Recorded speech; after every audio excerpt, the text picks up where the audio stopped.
Yaorana et bienvenue dans Fetia, ton émission du lundi sur Hit FM. Aujourd'hui, je reçois Emmanuel Schneider, coach de vie professionnel certifié et nous allons parler d'une thématique qui résonne en chacun de nous, trouver sa place. Yaorana Mano. Yaorana Temanava, Maruru Mitei de m'inviter. Avec plaisir, merci beaucoup d'être là. Je me présente, je suis Temanava Domingo, Miss Tahiti 2024. Et ce podcast, c'est notre rendez-vous pour souffler, pour s'inspirer et avancer à notre rythme, parce qu'il suffit parfois d'une simple phrase pour changer notre regard et surtout s'ouvrir à de nouvelles possibilités. Ce podcast, c'est pour se rappeler que nous ne sommes jamais seuls sur ce chemin qu'est la vie. Aujourd'hui, j'ai l'honneur de recevoir un ami et aussi un coach. Manu, est-ce que tu as quelques petits mots à rajouter pour te présenter ou...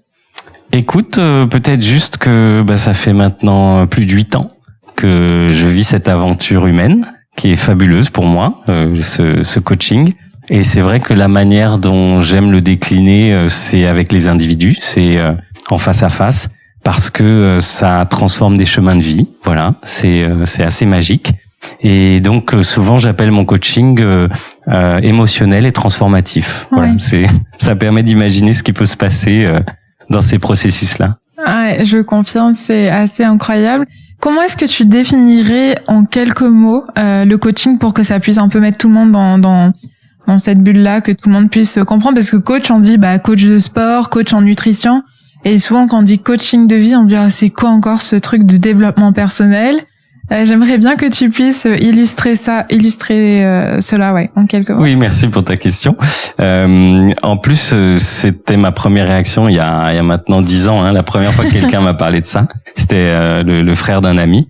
Et il m'a dit, oui, je me reconvertis. J'ai dit, bon, tu vas faire quoi? Et il me dit, coach de vie. Et moi, j'ai rigolé. j'ai dit, c'est un métier, ce truc-là, voilà. Donc, évidemment, j'ai découvert plus tard que, oui, c'est un vrai métier. Alors, le terme coaching, n'importe qui peut l'utiliser. Mais quand on parle de coach professionnel, au sens en tout cas de la Fédération internationale de l'ICF, qui est présente dans plus de 150 pays et qui essaye avec d'autres fédérations internationales de définir ce qu'est le métier de coach professionnel, c'est un métier encadré par un code de déontologie, une éthique, et donc qui consiste à être un outil d'accompagnement pour atteindre des objectifs de changement ou de transformation. Voilà, ça c'est vraiment la définition la plus simple. Et l'objectif de transformation peut être pour un individu ou pour une équipe. On peut faire aussi du coaching d'équipe, notamment dans les organisations, les entreprises. Voilà. Et cette manière d'accompagner a des caractéristiques. Je vais pas toutes les citer, mais pour te donner juste quelques exemples qui surprennent souvent les auditeurs. Par exemple, le coach ne va pas donner de conseils. Voilà, un coach professionnel ne donne pas de conseils. Si vous avez un coach qui vous en donne, c'est super, mais c'est pas dans la définition du coaching professionnel. Le coach professionnel, au contraire, il va créer un espace qui permet à l'individu ou à l'équipe de trouver ses ressources, d'aller chercher ses solutions. Et il y a des techniques pour ça, et c'est ce qu'on nous a appris.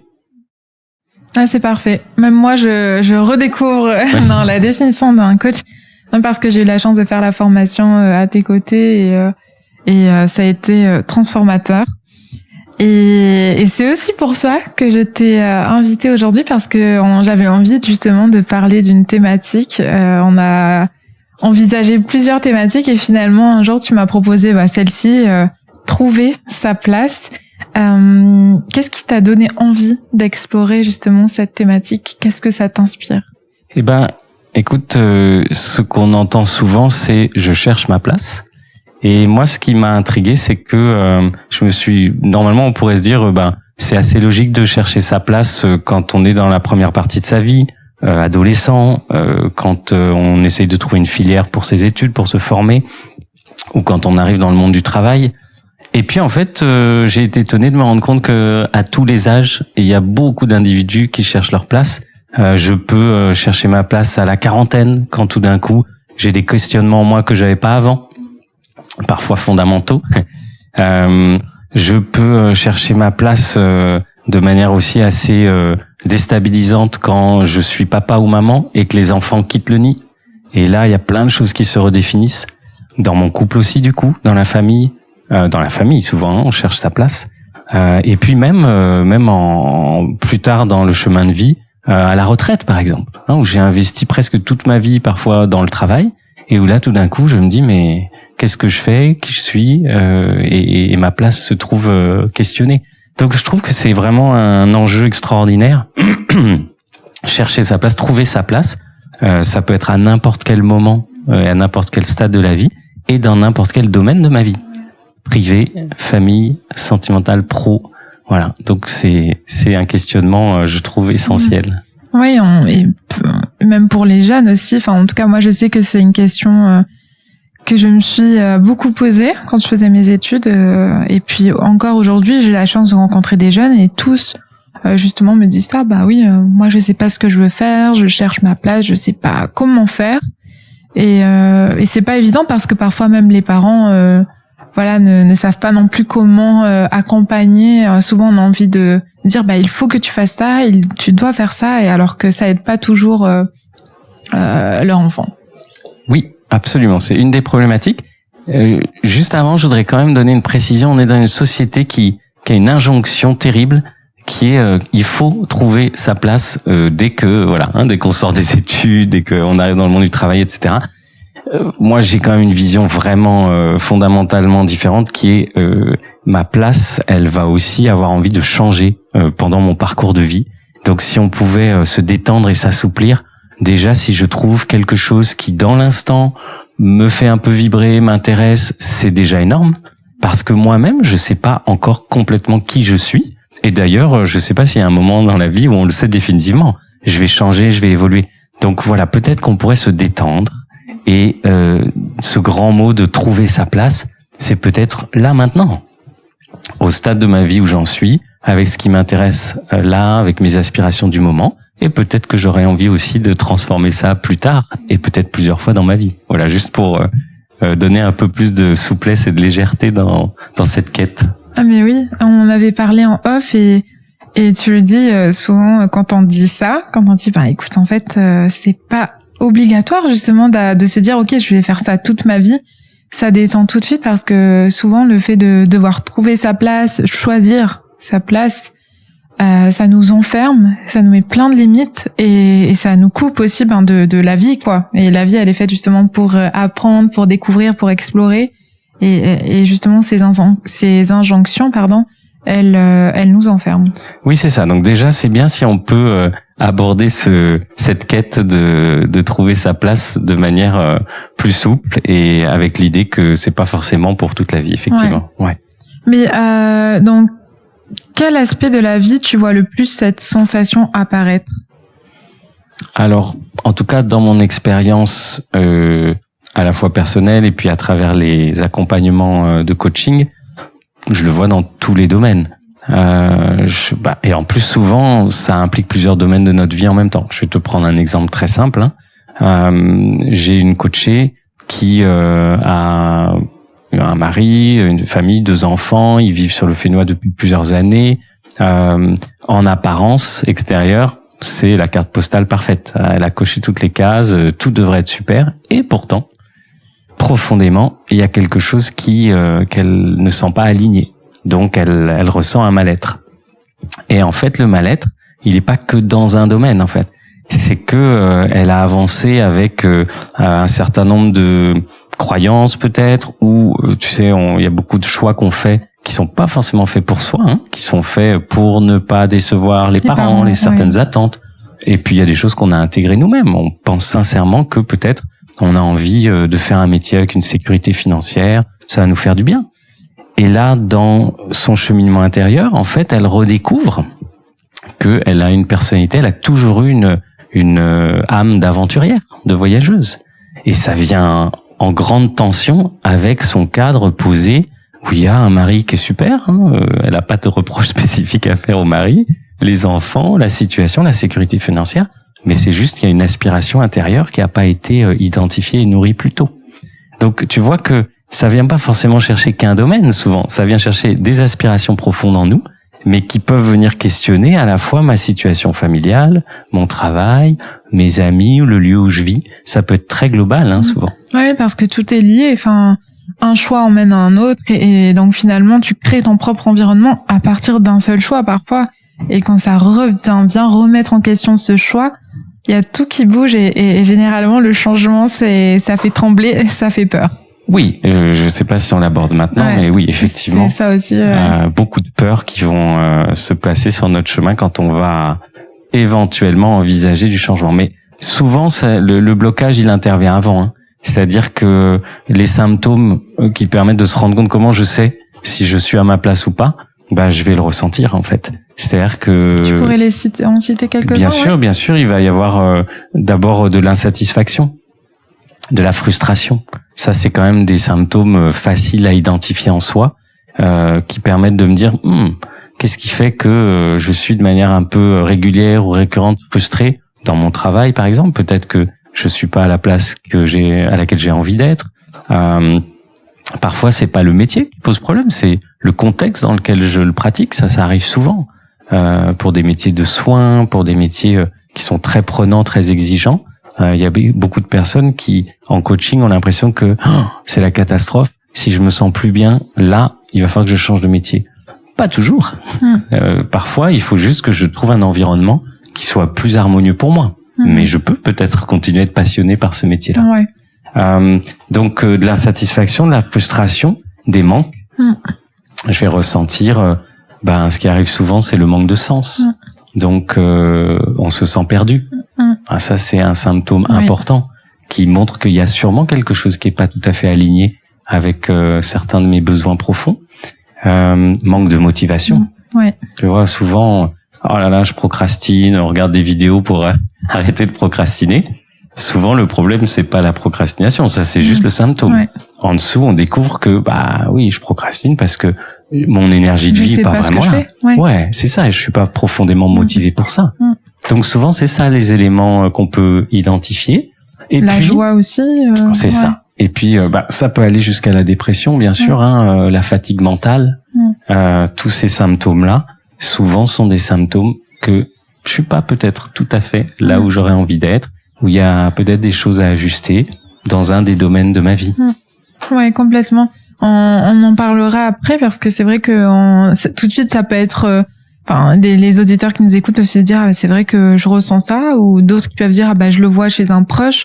Ne vous inquiétez pas, on va en parler après. On va voir que en fait c'est possible justement à partir de ces symptômes, pas de trouver des solutions, mais en tout cas d'avoir une perspective différente de ce que l'on vit, et que dans tous les cas, moi je pense que quand on vit des expériences comme celle-ci, le fait d'être perdu et tout, il y a toujours un message derrière et on finit toujours par trouver son chemin. Donc oui, heureusement. Ouais. Peut-être une chose que j'ai pas citée et qui est quand même souvent une des pistes importantes, c'est le corps. Ouais. Le corps parle, même quand on veut pas l'entendre. Donc tu sais, quand j'ai ce mal-être et que je sens que je suis pas tout à fait peut-être à ma place dans ma vie actuelle, comme effectivement il y a des peurs du changement, de changer l'équilibre des choses. Souvent, on peut avoir tendance à faire l'autruche, et c'est un réflexe normal. Mais le corps, lui, il sait pas faire l'autruche. Donc, des symptômes qui permettent de s'en rendre compte, c'est des manifestations psychosomatiques. Je tombe régulièrement malade, la grippe, le rhume, le machin, le truc, hop, je chope tout ce qui passe. Mais du coup, ça m'affaiblit beaucoup. Le dos coincé. En matière d'alignement, le dos complètement coincé, souvent ça dit quelque chose. Et la prise de poids aussi. Voilà. Et tu sais, moi j'ai toujours envie de dire aux gens sur cette partie, comment on s'en rend compte. Si tu poses la question à tes amis et que tu leur dis qui autour de toi est pas tout à fait bien dans sa vie, ils savent, ils vont pouvoir te le dire. Si tu leur dis à quoi tu le vois, ils vont te dire ça, ils vont dire ça se voit. Il est pas heureux, il est pas joyeux, il prend du poids, etc. Ce qui est plus difficile parfois, c'est de l'appliquer à soi-même. Ouais, c'est toujours plus facile de... Ouais, mais pourtant, ça va être les mêmes indices et on le détecte assez facilement chez les autres. On le ressent en fait, ça. Ouais, non, mais c'est... Je suis complètement prise à ce que tu es en train de dire. Et mais c'est vrai que le corps, et ça, on a tendance à l'oublier, mais c'est vraiment un messager. parfois on a tendance à le mettre de côté, et donc ce qui fait que parfois dans les prises de poids on peut faire des régimes aussi. Enfin, c'est un autre sujet, mais on essaye de trouver des solutions justement à ces symptômes, alors que c'est autre chose quoi qui se passe derrière. C'est vraiment ça peut être lié justement à des enjeux quoi, comme le fait de trouver sa place, tout ça quoi. Oui, en coaching, on observe ça très régulièrement, donc c'est pas une surprise. Effectivement, on va régulièrement avoir des pertes de poids alors qu'on n'est pas en train de travailler sur ce sujet-là. On réharmonise d'autres choses fondamentales et effectivement, le corps, lui, traduit ça. J'ai une coachée qui est en train d'expérimenter ça alors que simplement, elle est en train effectivement de reprendre sa place. Ouais. Ah, c'est magnifique. Et là, tu m'en parles et j'ai eu cet exemple personnel. Je me souviens justement quand j'étais dans une période de ma vie, c'était juste avant qu'il y ait le Covid. Je faisais mes études, le mannequinat, et je me sentais complètement perdue. Et j'ai même pas pris du poids, mais mon corps gonflait. Et je comprenais pas parce que j'avais toujours la même alimentation, la même pratique sportive. Et c'est vraiment après que j'ai compris, quoi. Et grâce à mes parents aussi, aux discussions, j'ai compris en fait c'est cette pression que je me mettais. Et c'est comme ça que de plus en plus je me suis vraiment intéressée à ce lien entre mon esprit, mon corps, les messages qu'il peut me transmettre quand je suis très fatiguée ou quoi. Mais en tout cas, ouais, c'est hyper intéressant. Je voulais parler aussi des jeunes, parce que c'est vrai que c'est un sujet qui est très important. Quand on est jeune, parfois nos choix d'études ou le métier qu'on souhaite exercer, peut vraiment nous éloigner de ce qu'on veut vraiment, et même de ce qu'on ne sait pas de ce qu'on veut vraiment, et en même temps on sait pas trop ce qu'on veut. Donc en fait on fait quelque chose en fonction justement de nos parents. Comment est-ce que tu pourrais expliquer ça? Alors, tu as dit souvent, moi je crois presque tout le temps en fait. Je crois que l'exception finalement, c'est quand dès son plus jeune âge, on a la chance de ressentir quelque chose qui est un vrai moteur intérieur, et qu'en plus, on a la deuxième chance d'avoir un environnement familial qui est OK pour nous laisser suivre cette voie-là. Et ça, je pense que c'est en fait l'exception qui confirme la règle. Ma vision des choses, c'est qu'on est dans un système culturel et social, le système occidental, qui est plutôt un système normatif et avec beaucoup d'injonctions.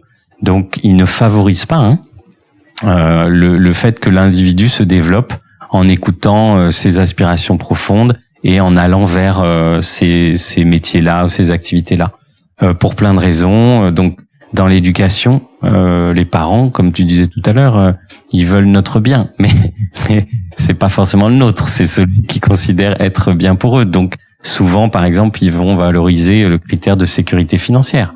Bon, ça n'a jamais été un critère qui fait vibrer un individu de l'intérieur. C'est juste, c'est confortable, ça peut permettre de se sentir en sécurité, c'est super. Ça veut pas dire qu'on s'épanouit, d'accord? Les parents vont toujours avoir un système qui valorise certains métiers plutôt que d'autres. Longues études. Bien sûr, éventuellement d'avoir des diplômes, de réussir parce que eux n'ont pas eu ce parcours-là. Il y a plein en sociologie, il y a énormément de mécanismes qu'on connaît, qui créent de la reproduction sociale.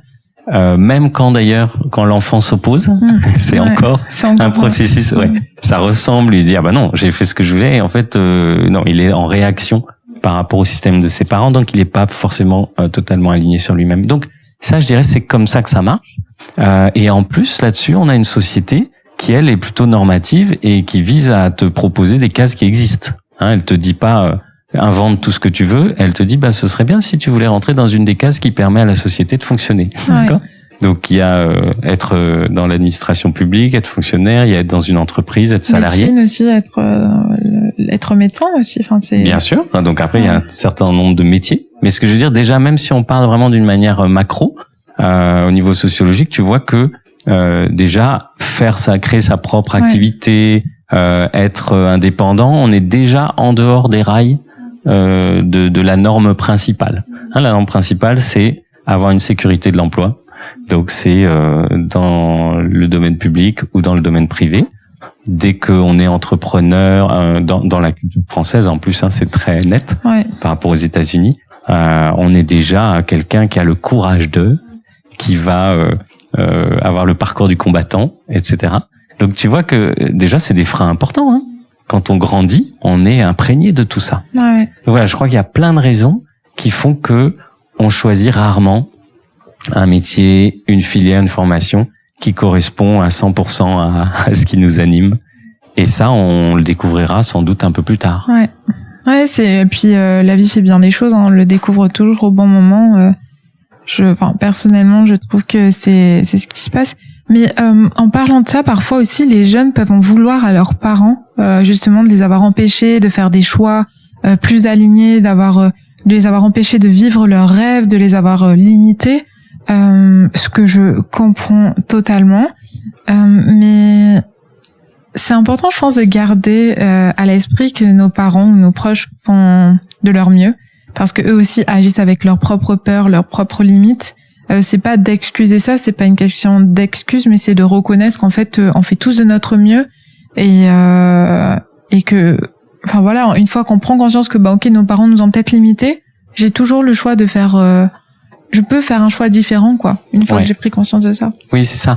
Moi, ça m'évoque la problématique de reprendre son pouvoir. C'est vraiment ça qui se joue. Pour prendre sa place, il faut que je reprenne mon pouvoir. C'est-à-dire que j'admette à un moment, je regarde mon parcours de vie, je me dis, ah oui, tiens, tous mes choix n'ont pas forcément été 100% alignés avec ce que je veux profondément. Et ça fait partie, c'est normal. Enfin, il faut bien que quelqu'un m'aide à grandir, m'éduque, que la société propose des modèles, c'est comme ça. Mais au moment où je constate ça, si je reste effectivement dans la posture de victime entre guillemets, c'est-à-dire j'en veux à la société, à mes parents, etc. C'est pas que c'est mal, mais c'est juste que ça va pas m'aider à changer, à faire mes choix. Alors que si je reprends mon pouvoir, si effectivement, comme tu le dis, j'ai une vision là-dessus un peu plus neutre, en disant ok, c'est comme ça que ça s'est passé, ils ont leur raison.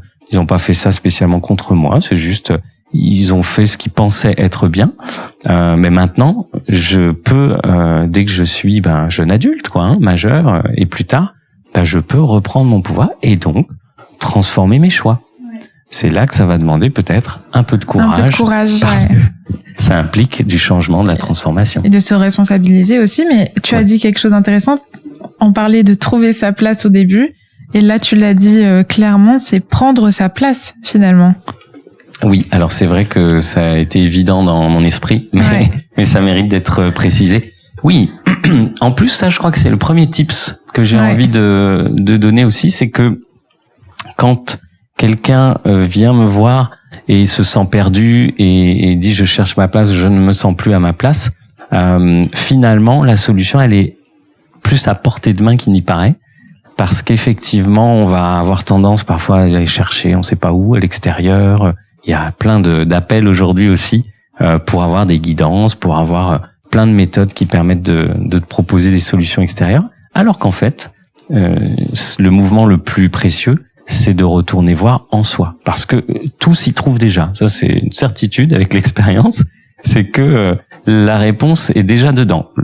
Maintenant, ce qui est pas forcément facile, c'est d'aller, c'est de s'écouter.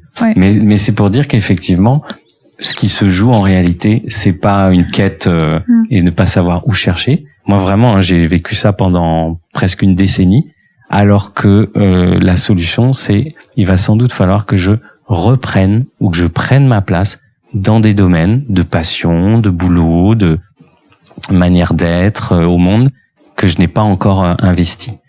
Eh bien, le coaché, la coachée, quand il ressent ça à l'intérieur, au moment où ça fait sens à l'intérieur, qu'est-ce qui se passe? C'est que déjà, il y a un soulagement. Tu vois? Ça change tout. D'être dans une position où on est perdu, on se dit, mais où est-ce que je vais trouver la solution?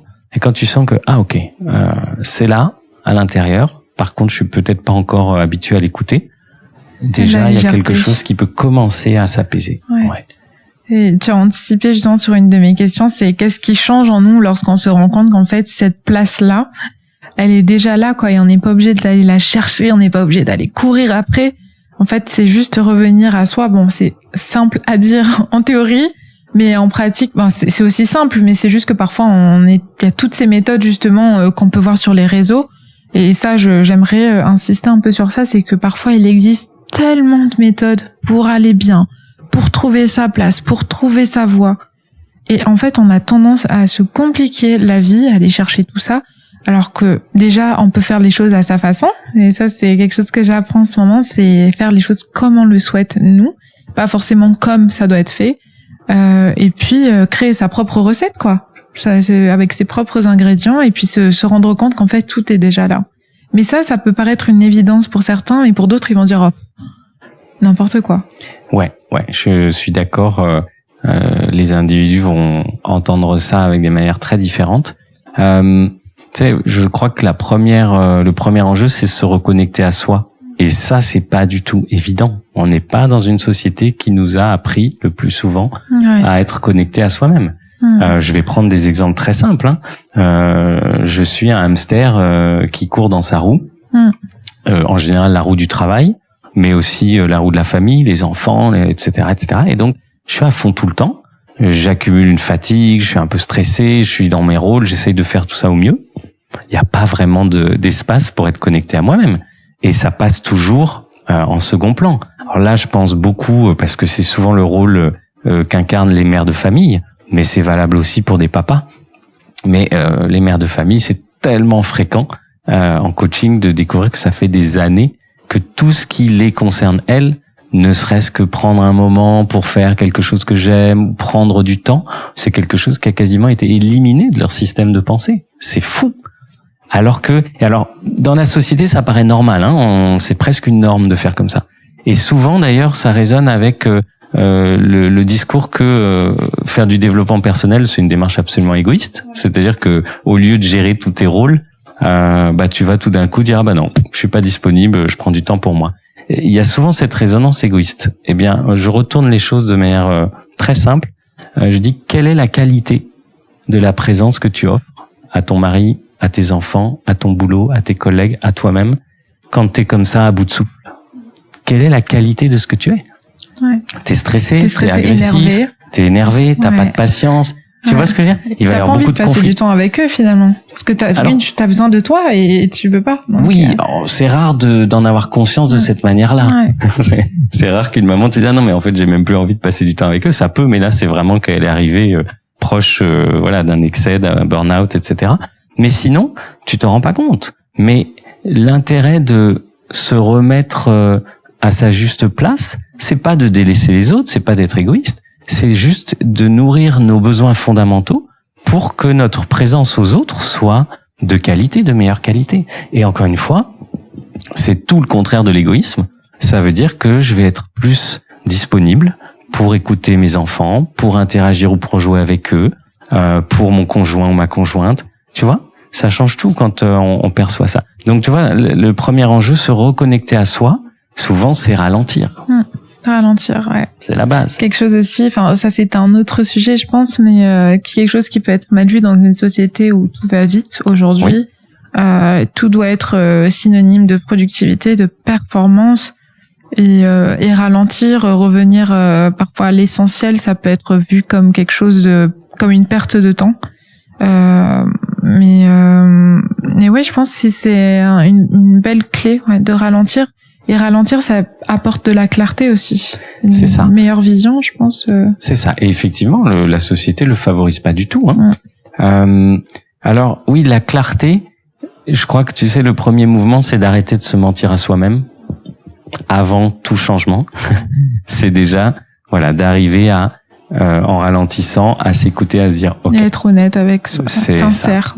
Exactement. Être sincère avec soi-même, Ouais, tout à fait. Et on a plein de freins en nous, et notamment notre cerveau, notre mental, qui souvent, lui, il préfère l'autruche. Il a l'impression que c'est mieux parce que ça conserve l'équilibre établi, quel qu'il soit. Le boulot, la famille, le couple, peu importe. Tout est géré. On touche à rien. Surtout on touche à rien. Donc le mental, lui, tant que c'est figé, il trouve ça sécurisant. Et donc il va nous préférer favoriser la politique de l'autruche à l'intérieur de nous-mêmes, plutôt que de se regarder en face. Et pour ça, la méthode d'être toujours occupé, c'est parfait. Donc tu vois que ralentir et prendre du temps, effectivement, ça apporte de la clarté. Et la clarté, elle peut être un peu challengeante. Mais t'as pas envie de l'avoir. Non, sauf que le cadeau qui est juste derrière, c'est plus d'apaisement, plus de paix intérieure. Parce que ce que le mental ne voit pas, c'est la tension qui s'exerce. Quand je suis pas à ma place, à l'intérieur de moi, il y a des tensions très fortes. Je peux ne pas les regarder, mais elles se manifestent dans mon humeur, dans ma manière d'être, dans des maladies, etc. Donc à un moment, tu vois que ne plus me mentir à moi-même, ça apporte aussi une première forme de soulagement, ça veut pas dire que tout mon environnement doit changer tout de suite. Ça veut juste dire, ok, je comprends quelles sont mes aspirations, mes besoins que je ne nourris pas et pour lesquels il faut que je change quelque chose dans mon réel. C'est aussi simple que ça. Et tu vois, c'est quand même à dire, c'est plus doux. Ouais, c'est vrai. Qu'il faut tout changer, il faut tout arrêter. Il y a plus de possibilités et c'est de se dire, je fais les choses étape par étape, pas après pas. Et j'ai quand même encore quelques questions. C'est tellement intéressant qu'on pourrait parler pendant des heures, mais tu as donné pas mal de tips, mais j'aimerais revenir au corps. Qu'est-ce qu'on ressent justement quand c'est plus aligné, justement, quand on prend sa place? On a parlé d'apaisement, de soulagement, de légèreté, mais qu'est-ce qu'on peut identifier dans notre corps? Alors, la détente. La détente. Ça, c'est quand même un des indicateurs clés. La tension intérieure ou la course après, on sait pas quoi, après le temps, crée de la contraction et du stress. Donc, dès que je prends un temps pour moi, je fais quelque chose qui me fait du bien, qui me fait plaisir, j'ai les ressentis dans mon corps qui vont avec. Donc c'est des indicateurs simples, mais effectivement, je me sens détendu. Il y a aussi un indicateur qui est sentir que je peux être moi-même. Là aussi, ça passe par une sorte de spontanéité, de fluidité, de légèreté. C'est tous ces paramètres-là. Donc voilà, quand ça détend, quand ça ouvre, quand ça me donne un sourire ou de la joie, je peux entendre que j'ai fait quelque chose, j'ai posé une action qui va dans le bon sens. Quand ça me crispe, que ça m'énerve et que ça me tend, c'est que c'est pas vers là qu'il faut aller le plus. Il y a aussi l'énergie, donc le contraire de la fatigue. Ok, ça c'est très net, on ressent vraiment quand tu te lèves une journée et que dans ta journée il y a quelque chose que tu aimes faire, voilà. Tu peux avoir de la fatigue objective, c'est-à-dire il se peut que tu aies toujours un manque de sommeil accumulé, et pourtant t'es pumped up. Ouais. D'accord. T'as un élan, t'as une envie. Exactement. Donc ça, c'est aussi un indicateur très clair, et ça se joue dans des petites choses. Tu vois, quand on cherche pour les auditeurs ou les auditrices qui se diraient bon, alors par quoi je commence? Eh ben, commence juste par identifier dans ton quotidien, dans ce que tu fais ou dans ce que tu ne fais pas. Qu'est-ce qui te met en joie? Qu'est-ce qui te redonne un petit peu d'énergie? Ça veut dire que c'est quelque chose qui te nourrit. Et très souvent, ça peut être un loisir, une passion, passer du temps avec une amie, peu importe.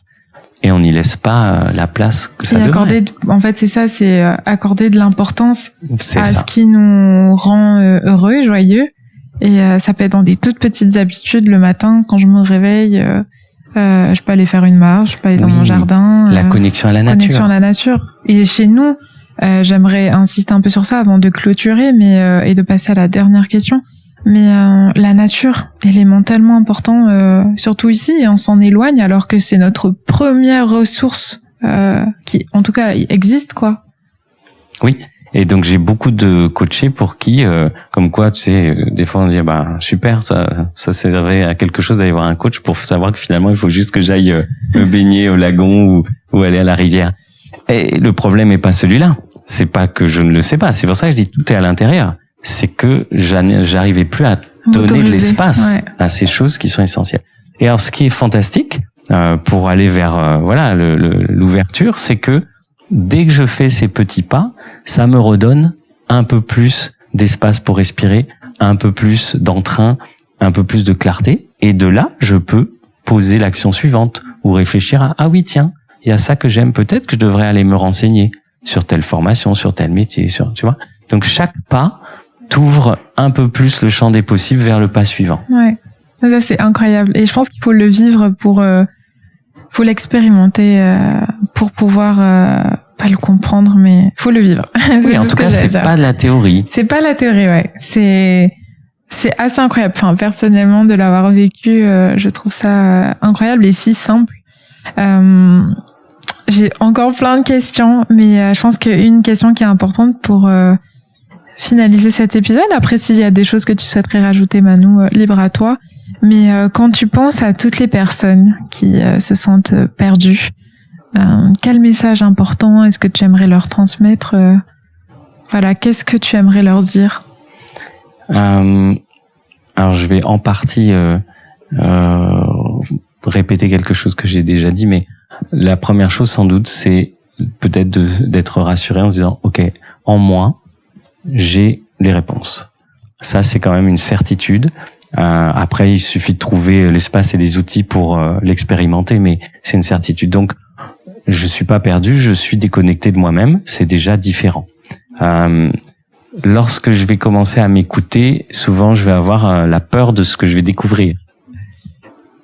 Je dirais, il faut pas avoir peur de redevenir soi-même. C'est doux. Ça va être plus agréable, plus rigolo, plus joyeux, plus épanouissant, plus vibrant. Je vais me sentir plus vivant ou vivante, d'accord. Donc c'est déjà juste envisager que les changements qui peut-être me font peur, les ruptures, ce qui pourrait me déstabiliser, c'est aller vers quelque chose de plus vivant, de plus vibrant. Et c'est quand même ça l'intérêt de la vie, c'est de se sentir joyeux, en harmonie. Donc voilà, juste changer le regard là-dessus. Et je suis pas perdu. Ça veut dire que j'aspire à peut-être me retrouver davantage. Et ça, c'est chouette. C'est une autre perspective. Ouais. C'est l'opportunité de voir d'autres chemins qu'on ne voyait pas et qu'on ne s'autorisait pas aussi. C'est sans doute, c'est pour ça que je disais trouver sa place. En fait, c'est souvent prendre sa place. Ouais. Et donc, c'est un chemin vers soi. Ouais. Et quand tu me parles de chemin vers soi, et je pense que c'est une des clés, et c'est apprendre à se connaître aussi, quoi. Et ça, c'est pour moi une des recettes c'est un ingrédient. Bon, je parle beaucoup de recettes et d'ingrédients, mais c'est vraiment l'ingrédient qui m'a aidé, en tout cas personnellement, à avancer, même quand je doutais. C'est en fait, tu apprends à te connaître au travers de toutes ces épreuves, de toutes ces expériences.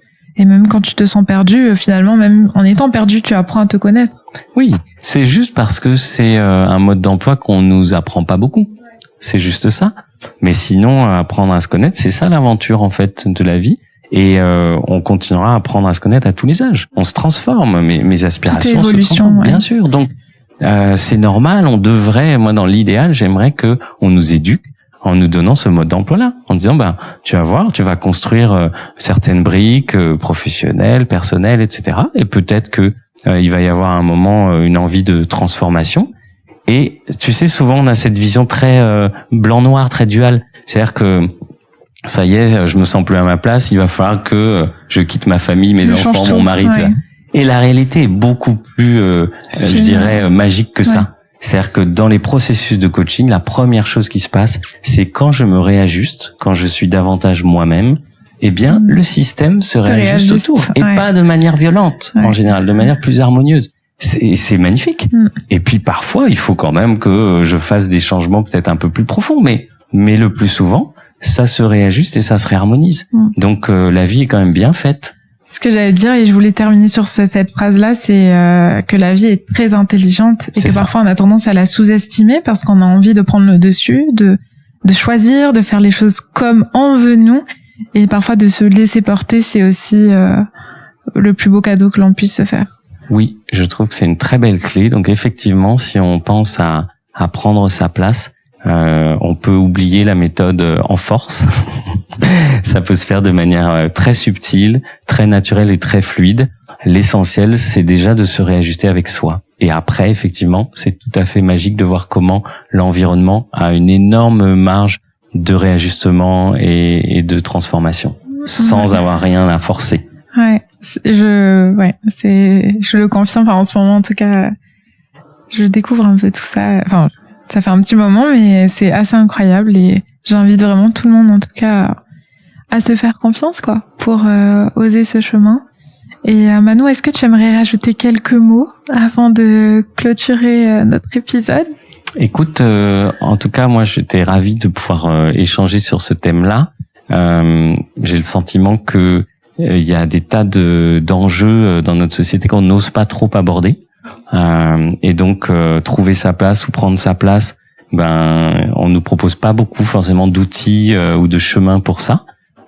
Et ma conviction, c'est que les chemins sont à portée de main, qu'on peut les retrouver en soi, qu'on peut trouver des tas de manières de se faire accompagner pour aller vers ça, et que ce sont des transformations qui sont beaucoup plus douces et beaucoup plus joyeuses que ce qu'on anticipe. Donc voilà, c'est juste ça que j'aurais envie de dire en conclusion. Ouais. Merci beaucoup, Manu. Pour ceux qui seraient intéressés, ta page Facebook, c'est... Donc, on peut me trouver sur Google si on tape Manu Coaching Tahiti, tout simplement. Et effectivement, on va trouver ma page Facebook Inspiring Life Coaching. Donc, c'est le coaching pour avoir une vie qui nous inspire, tout simplement. Et puis sur LinkedIn aussi, Emmanuel Schneider. Oh, super. Merci beaucoup, Manu. Maruru Meitei, merci infiniment. Et merci à tous pour votre écoute et votre présence chaque lundi. Pour ceux qui ont rejoint l'émission là il y a quelques minutes, vous pouvez retrouver le replay sur les réseaux de Hits FM et la page YouTube de Hits FM. Et voilà, j'espère en tout cas que cet épisode résonnera en vous. N'hésitez pas, si vous avez des commentaires ou des messages, je suis heureuse de vous lire. Et voilà, prenez bien soin de vous et on se retrouve lundi prochain à 8h sur Hits FM. Maururu, Nana, et prends soin de toi. Merci Manu. Maruru.